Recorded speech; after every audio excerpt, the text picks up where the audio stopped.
સુરક્ષા માટે સજ્જ શહેર પોલીસ મુસ્કાન માટે રક્તદાન આજરોજ અમદાવાદ શહેર police commissioner Shri GS Malik નાઓ દ્વારા શહેરના તમામ નાયબ પોલીસ કમિશનર શ્રી નાઓ અને તેનાથી ઉપરી દરજ્જાના તમામ અધિકારીશ્રીઓ સાથે રેડક્રોસ સોસાયટી અમદાવાદ શાખાની મુલાકાત લેવામાં આવી. પોલીસ કમિશનર શ્રી નાઓ સાથે તમામ ઉચ્ચ અધિકારીશ્રીઓ થેલેસેમિયા મેજર ધરાવતા બાળકો સાથે સંવાદ કર્યો. થેલેસેમિયા ધરાવતા બાળકો માટે રક્તનો સતત પુરવઠો સુનિશ્ચિત કરતો મહત્વનું છે. જેમને નિયમિત રક્તદાનની જરૂર હોય છે તેઓને અમદાવાદ શહેર પોલીસ અને રેડક્રોસ સોસાયટી દ્વારા આ રીતે સમયાંતરે શિબિર આયોજન મદદરૂપ બને છે. શહેરમાં દર વર્ષે પોલીસ કમિશનરશ્રીના માર્ગદર્શન હેઠળ ઝોન કક્ષાએ રક્તદાન શિબિરનું આયોજિત થાય છે અને અંદાજે 5000 જેટલા યુનિટ બ્લડ એકત્રિત કરી મુસ્કાન માટે રક્તદાન હેઠળ સંસ્થાને આપવામાં આવે છે.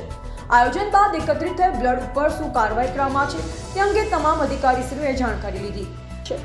Reporter Bhikhabhai Sipai, MD news, Palanpur, Banaskantha.